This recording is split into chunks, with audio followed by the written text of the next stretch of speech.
Hello guys, कैसे हैं आप लोग। उम्मीद है आप लोग फिट होंगे, ज़बरदस्त होंगे, मज़े में होंगे, बढ़िया होंगे और बढ़िया तरीके से हमारे रिएक्शंस को एंजॉय मेरा कर नाम रहे है होंगे तला। इसमें तो मौसम गाइस, रमन सागर श्री कृष्णा एपिसोड नंबर 190 का पार्ट नंबर वन लेकर आ जो चुके हैं गाइस guys। लास्ट एपिसोड थी वो बहुत ही इंटरेस्टिंग और एंड पे बहुत ही ज़्यादा शॉकिंग हो तला चुकी भाई थी। शॉकिंग तो होनी थी ना। आप देखेंगे जिसने डोला डाला होता था योद्धा योद्धा योद्धा योद्धा होने का, वो और युद्ध रानछोड़ युद्ध युद्ध में रानछोड़ बन गया अब।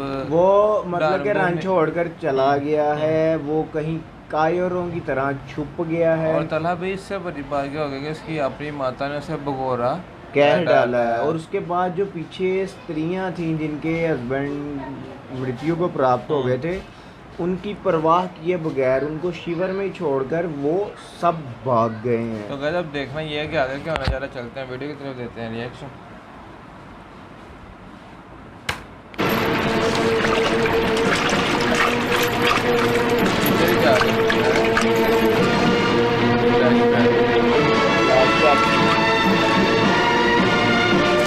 उसके बाद ये बिटिया कहाँ से आई?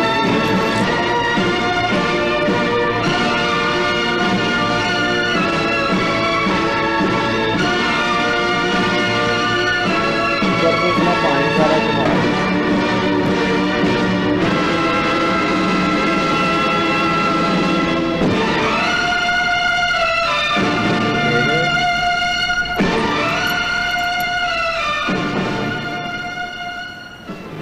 बहुत बड़ी बड़ी बातें करता था वो अंधपुत्र, अपने प्राणों के भय से रणभूमि छोड़कर भाग गया। कायर का पुत्र कायर ही निकला, कुरुकुल की निस्सहाय और निष्पाप स्त्रियों को भी छोड़कर चला गया। अब तो दुर्योधन के नाम से भी घृणा हो गई है। मैं पापी हूँ गांधारी, बड़े मैं जल्दी पता पापी हूँ।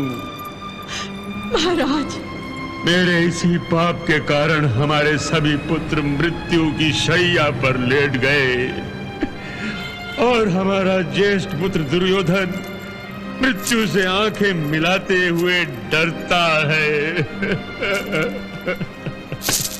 अब दुर्योधन के भाग जाने के बाद यह युद्ध समाप्त ही हो गया समझो। नहीं पार्थ, दुर्योधन के भाग जाने से यह युद्ध समाप्त नहीं हुआ।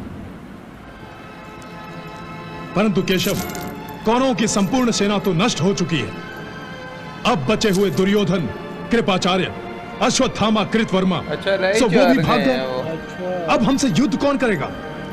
यह युद्ध हम संपूर्ण रूप से जीत चुके हैं। नहीं भीम भैया, संपूर्ण जीत तब होती है जब शत्रु की संपूर्ण हार हो। यह क्या कह रहे हो केशव? ठीक ही कह रहा हूं। शत्रु पक्ष की संपूर्ण हार तभी होती है जब शत्रु पक्ष के राजा का वध किया जाता है, या फिर हारने वाला राजा जीतने वाले राजा की शरण में आ जाता है। अब आप ही बताइए भैया कि पांडवों की संपूर्ण जीत कैसे हुई? इसका अर्थ यह है कि हमें उस दुरात्मा दुर्योधन को ढूंढ निकालना होगा। हाँ भीम भैया, क्योंकि दुर्योधन केवल अकेला नहीं है, उसके साथ अश्वत्थामा, कृतवर्मा और कृपाचार्य जैसे योद्धा भी हैं जो इस युद्ध का पासा पलटने की क्षमता रखते हैं। इसलिए दुर्योधन को हमें शीघ्र ही ढूंढ निकालना चाहिए। वो आकाश या पाताल जहां भी छुपा होगा, हम उसे ढूंढ निकालेंगे। अगर अश्वत्थामा, कृपाचार्य और कृतवर्मा ये दुर्योधन के साथ नहीं होंगे तो दुर्योधन कहां छुपा है ये उन्हें अवश्य पता होगा।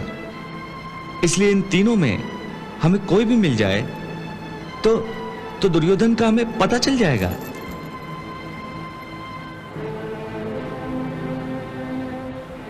गुप्तचरों, जाओ दुर्योधन के साथ अश्वत्थामा, कृपाचार्य और कृतवर्मा, इन सभी को ढूंढ निकालो। जाओ, कुरुक्षेत्र की धरती का चप्पा चप्पा छान मारो। जंगल, पहाड़, बस्ती, जहां कहीं भी ये छुपे हो, इन्हें बाहर निकालो।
आशंका थी वही हुआ। पांडवों के गुप्तचर दुर्योधन को खोजने निकल पड़े हैं।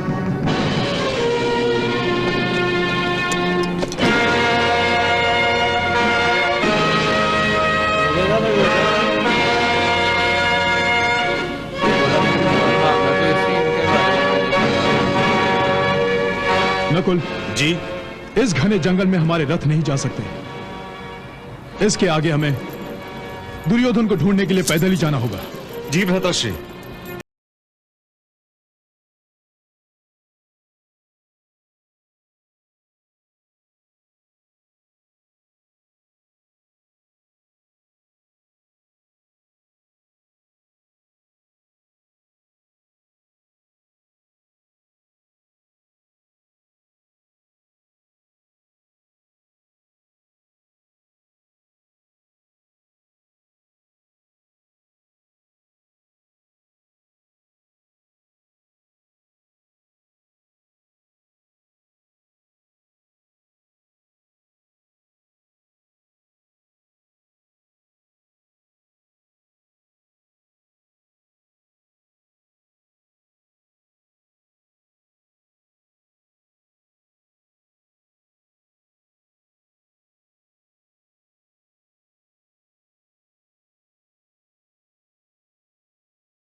आश्चर्य है, ठंड तो इतनी अधिक नहीं है, फिर भी पानी जमकर बर्फ हो गया है। इस बर्फ के नीचे तो ना जाने कितने जल प्राणी मर गए होंगे। इस जमे हुए पानी में कोई जीवित रह भी कैसे सकता है?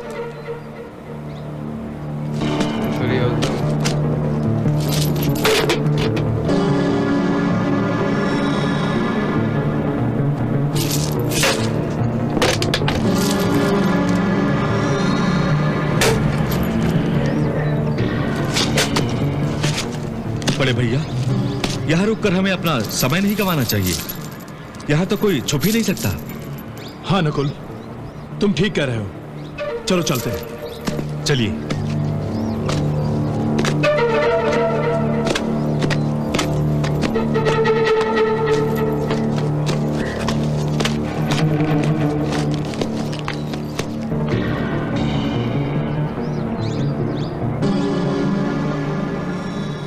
बच गया दुर्योधन, बच गया दुर्योधन। बच गया।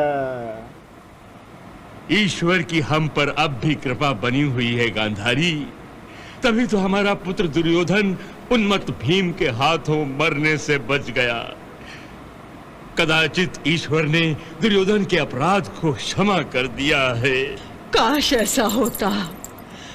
काश आपकी जीवा से निकलने वाले शब्द सत्य और शुभ हो जाएं। गांधारी, तुम हमेशा निराशा की बात क्यों करती हो?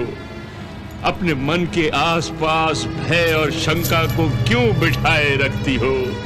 महाराज, आप जिसे निराशा, भय और शंका का नाम दे रहे हैं, असल में वो एक कड़वा सच है। और सच्चाई से मनुष्य कुछ देर तक छुपा रह सकता है, परंतु हमेशा के लिए नहीं महाराज। ये बात। महाराज, दुर्योधन ने भी असत्य और अधर्म के ईंट गारे से अपनी झूठी महत्वाकांक्षा का जो महल बनाया है, वो सत्य और धर्म की आंधी के सामने अधिक समय तक टिक नहीं सकेगा महाराज। दुर्योधन अधिक समय तक अपनी मृत्यु से आंख मिचौली नहीं खेल पाएगा महाराज, नहीं खेल पाएगा।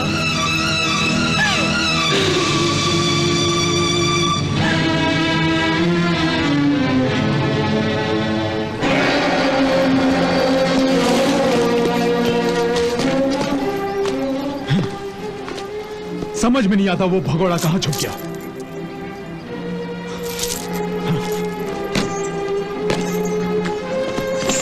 चलो सारथी। बिना से गुजर गए।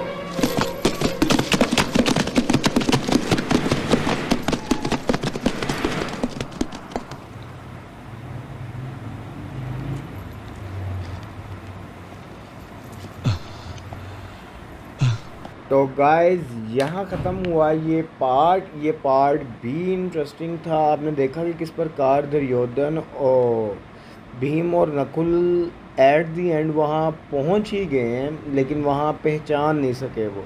क्योंकि नकुल का कहना था और भीम का भी यही कहना था कि इतनी जमी हुई बर्फ़ में कोई व्यक्ति जीवित रह ही नहीं सकता, हमारा यहाँ रहना या सोचना ही फजूल है। और नकुल का ये भी कहना था कि जितने भी प्राणी होंगे इसके अंदर वो तो जम गए होंगे, हाँ, मर गए लेकिन होंगे। एक चीज़ का उनको डाउट हुआ कि इतनी अधिक तो सर्दी है नहीं है, तो पानी क्यों जमा पानी जमना नहीं चाहिए, तो क्यों जमा हुआ है? भीम और नकुल वहाँ से गए और महाराज धृतराष्ट्र को आपने देखा मेरा पुत्र बच गया, मेरा पुत्र बच गया, ईश्वर की कृपा बनी हुई है अभी भी। और गांधारी जो ने पंजाबी कहते हैं ना प्यों प्यों को जो छुतर मारन दे, वो सच आप देख ही रहे हैं यार, सच से इंसान कितनी की देर भाग सकता है आप बताओ। और यही उनकी मत है, कहना कि मृत्यु से कितनी देर आंख मचोली कर सकता है एक ना जो उसने झूठ पे बनाया हुआ उसका महल है, वो धर्म के आगे ज्यादा देर नहीं टिक। आपने एंड पे देखा है कि वो सूर्यास्त भी हो गया, मतलब कि एक दिन ऐसे ही जाया हो गया। और अब मेरा जो ख्याल है ना कि अब ये कृष्णा जी से डिस्कस करेंगे तो वो उनको कोई क्लू देंगे। तो गाइस ये तब आने वाले पार्ट में पता चलेगा कि नेक्स्ट क्या होने जा रहा है। गाइस तो मिलते हैं फिर नेक्स्ट पार्ट के साथ। Love you India.